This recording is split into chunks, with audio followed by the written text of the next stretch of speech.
tipe-tipe orang debat. Ya pemirsa, sekarang kita sedang menyaksikan perdebatan antara teori Big Bang dan teori penciptaan menurut Alkitab.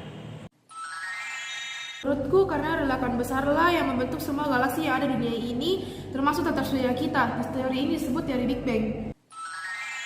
Tapi menurutku Tuhan yang ciptakan kita. Makanya itu dapat kita baca di kitab Kejadian pasal 1.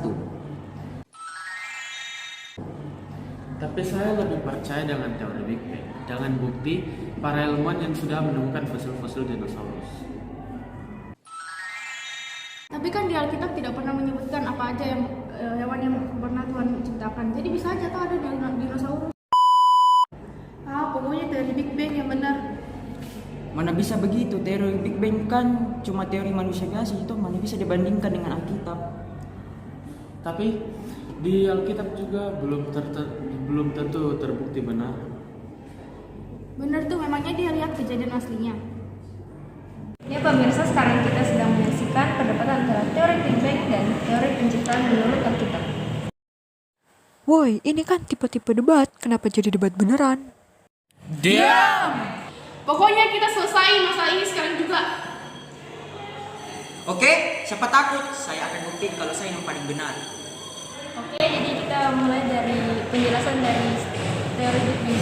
Jadi pada mulanya itu Teori Big Bang, pembentukan alam semesta.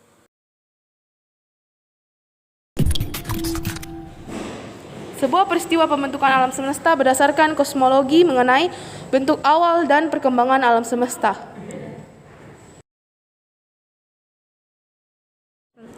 Semesta berasal dari kondisi super padat dan panas, yang kemudian mengembang sekitar 13,7 miliar tahun lalu. Teori mengenai Big Bang memberikan penjelasan paling luas dan lengkap serta akurat mengenai pembentukan alam semesta, yang didukung oleh metode ilmiah beserta pengamatan.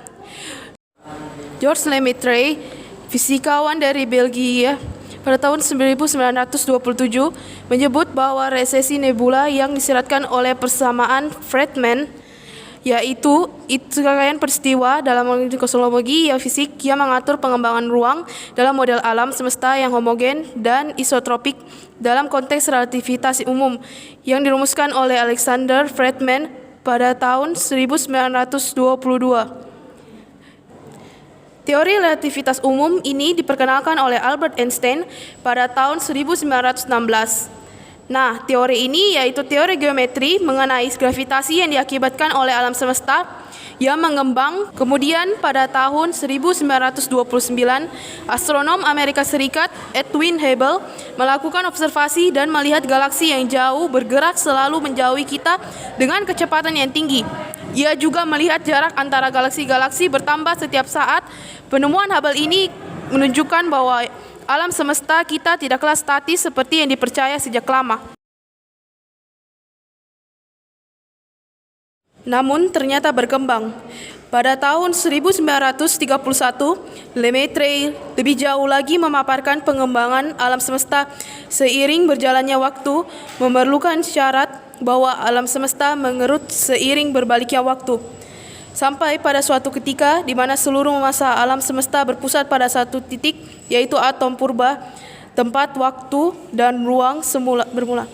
Wah, ini berat banget sih, tapi seru kan? By the way, bukti-bukti dari pengamatan ini dan juga pengamatan lain mendukung keberadaan teori Big Bang. Penemuan dan konfirmasi radiasi latar belakang gelombang mikrokosmis pada tahun 1964 mengukuhkan ledakan dahsyat sebagai teori yang terbaik dalam menjelaskan asal-usul dan evolusi kosmos. Kebanyakan karya kosmologi zaman sekarang berkutat pada pemahaman bagaimana galaksi terbentuk dalam konteks ledakan dahsyat, pemahaman mengenai keadaan alam semesta pada waktu-waktu terawalnya, dan merekonsiliasi pengamatan kosmis dengan teori dasar. Teori ini juga didukung oleh kemajuan besar dalam teknologi teleskop dan analisis data yang berasal dari satelit-satelit seperti COBE, teleskop Hubble, dan WMIT. Terbentuknya alam semesta. Apakah kalian bingung? Jadi, bagaimana sebenarnya alam semesta kita ini terbentuk melalui Big Bang? Begini penjelasannya. Menurut teori Big Bang yang disebutkan oleh Georges Lemaître, alam semesta ini mulanya berasal dari gumpalan superatom yang berbentuk bola api kecil dengan ukuran yang sangat kecil. Gumpalan itu semakin lama semakin memadat dan memanas, kemudian meledak dan memuntahkan seluruh isi dari alam semesta. Big Bang melepaskan sejumlah besar energi di alam semesta yang kemudian membentuk seluruh materi di alam semesta dan kemudian berkembang hingga menjadi bentuk dan sekarang ini akan terus berkembang setelah terjadi ledakan gas hidrogen tersebar ke seluruh ruang alam semesta. Atom hidrogen terbentuk bersamaan saat energi dari Big Bang keluar.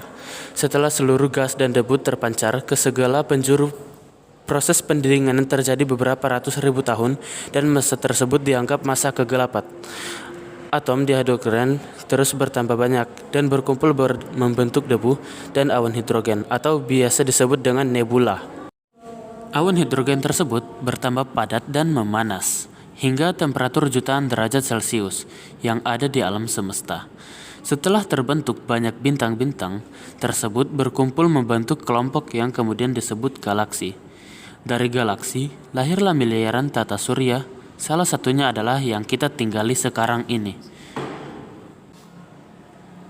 Kesimpulan, kalau di antara kalian ada yang bertanya, ada apa sebelumnya terjadi Big Bang, kita juga nggak tahu. Atau mungkin lebih tepatnya, belum tahu. Yang jelas, Big Bang adalah awal mula terciptanya alam semesta. Jauh sebelum adanya peradaban di bumi, Big Bang hanyalah sebuah teori, dan enggak ada satupun dari kita yang bisa melihat ke masa lalu. Kebenaran dari teori ini kita kembalikan ke kalian masing-masing untuk dicerna, karena soal yakin kalian pasti punya pemahaman kalian sendiri mengenai alam semesta ini. Kita enggak akan bilang kalau teori ini benar. Teori itu benar atau salah. Kita cuma mau menyampaikan informasi yang kalian minta mengenai Big Bang, supaya kalian gak penasaran lagi. Kita akan mendengar penjelasan dari penciptaan menurut Alkitab. Menurut kitab Kejadian pasal 1 pada mulanya,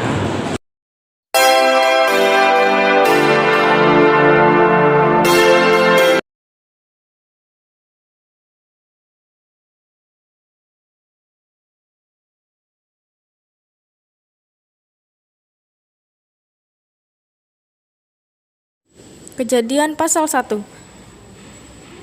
Allah menciptakan langit dan bumi serta isinya. Pada mulanya Allah menciptakan langit dan bumi belum berbentuk dan kosong gelap gulita. Menutupi samudera raya dan roh Allah melayang-layang di atas permukaan air. Berfirmanlah Allah, jadilah terang, lalu terang itu jadi Allah. Allah melihat bahwa terang itu baik, lalu dipisahkan nyala terang itu dari gelap, dan Allah menamai terang itu siang, dan gelap itu malam. Jadilah petang dan jadilah pagi. Itulah hari pertama. Berfirmanlah Allah, jadilah cakrawala di tengah segala air, untuk memisahkan air dari air. Maka Allah menjadikan cakrawala, dan ia memisahkan air yang ada di bawah cakrawala itu dari air yang ada di atas. Dan jadilah demikian. Lalu Allah menamai cakrawala itu langit. Jadilah petang dan jadilah pagi. Itulah hari kedua. Berfirmanlah Allah, hendaklah segala air yang ada di bawah langit berkumpul pada satu tempat sehingga kelihatan yang kering, dan jadilah demikian. Lalu Allah menamai yang kering itu darat, dan kumpulan air itu dinamai laut. Allah melihat bahwa semuanya itu baik.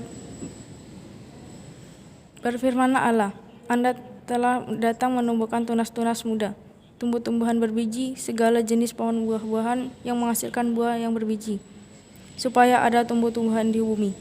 Dan jadilah demikian. Tanah itu menunjukkan tunas-tunas muda, segala jenis tumbuhan yang berfungsi, dan segala jenis pohon-pohon yang menghasilkan buah yang berbiji. Allah melihat bahwa semua itu baik, jadilah petang. Dan jadilah pagi, itulah hari ketiga. Berfirmanlah Allah, jadilah benda-benda penerang pada cakrawala, untuk memisahkan siang dan dari malam. Biarlah benda-benda penerang itu menjadi tanda yang menurun, bukan masa-masa yang tetap, dan hari-hari dan tahun-tahun. Dan sebagai penerang pada cakrawala, dan biarlah benda-benda itu menerangi bumi, dan jadilah demikian. Maka Allah menjadikan kedua benda penerang yang besar itu, yakni lebih besar untuk menguasai siang, dan lebih kecil untuk menguasai malam, dan menjadikan juga bintang-bintang. Allah menaruh semuanya itu di cakrawala untuk menerangi bumi, dan untuk menguasai siang dan malam, untuk memisahkan terang dari gelap. Allah melihat bahwa semua itu baik. Jadilah petang dan jadilah pagi. Itulah hari keempat. Berfirmanlah Allah, hendaklah dalam air berkeliapan makhluk yang hidup, dan hendaklah burung berterbangan di atas bumi melintasi cakrawala. Maka Allah menciptakan binatang-binatang laut yang besar dan segala jenis makhluk yang bergerak, yang berkediaman dalam air, dan segala jenis burung-burung yang bersayap. Allah melihat bahwa semuanya itu baik. Lalu Allah memberkati semuanya itu. Firman-Nya, berkembang biaklah dan bertambah banyaklah, serta penuhilah air dalam laut ini, dan hendaklah burung-burung di bumi bertambah banyak. Jadilah petang dan jadilah pagi, itulah hari kelima. Berfirmanlah Allah, hendaklah bumi mengeluarkan segala jenis makhluk yang hidup, ternak dan binatang melata dan segala jenis binatang liar, dan jadilah demikian. Allah menjadikan segala jenis binatang liar dan segala jenis ternaknya dan segala jenis binatang berlantar di muka bumi. Allah melihat bahwa semuanya itu baik. Berfirmanlah Allah, baiklah menjadikan manusia menurut gambar dan rupa kita, supaya mereka berkuasa atas ikan liar dan burung-burung di udara, dan atas ternak dan atas seluruh bumi, dan akan segala binatang melata yang merayap. Maka Allah menciptakan manusia itu menurut gambarnya. Menurut gambar Allah diciptakannya dia, laki-laki dan perempuan diciptakannya mereka. Allah memberkati mereka. Lalu Allah berfirman kepada mereka, beranak cuculah dan bertambah banyak, penuhilah bumi dan taklukkanlah itu. Berkuasalah atas ikan-ikan di laut dan burung-burung di udara, dan atas segala binatang yang merayap di bumi. Berfirmanlah Allah, lihatlah, aku memberikan kepadamu segala tumbuh-tumbuhan yang berbiji di seluruh bumi, dan segala pohon-pohonan yang buahnya berbiji. Itulah akan menjadi makananmu. Tetapi kepada segala binatang di bumi dan segala burung di udara dan segala yang merayap di bumi yang bernyawa, kuberikan segala tumbuh-tumbuhan hijau menjadi makanannya, dan jadilah demikian. Maka Allah melihat segala yang dijadikannya itu sungguh amat baik. Jadilah petang dan jadilah pagi, itulah hari ke-6. Sekarang saya akan memberikan kesempatan untuk pihak pertama dan pihak kedua untuk saling bertanya.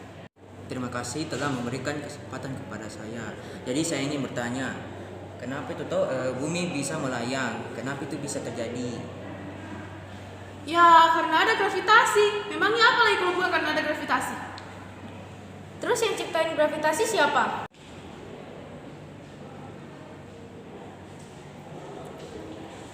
Nggak bisa jawab kan? Ya karena pasti Tuhan yang ciptain itu semua lebih dulu. Bisa jelaskan sedikit apa itu atom?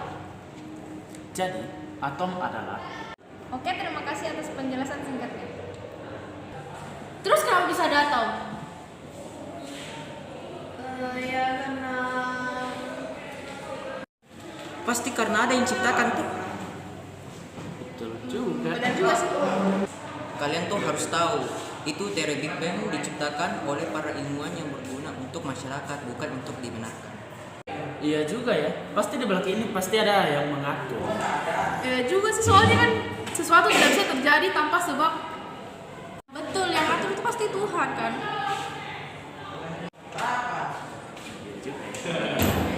Oke guys, jadi kesimpulan kita pada debat kali ini yaitu semua yang ada di dunia ini itu ada yang mengatur, yaitu Tuhan.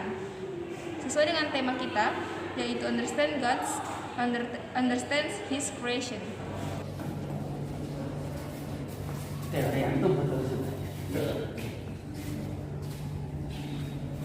Oke guys, jadi debat kita kali ini sudah selesai dan debat kita kali ini dimenangkan oleh pihak agamis.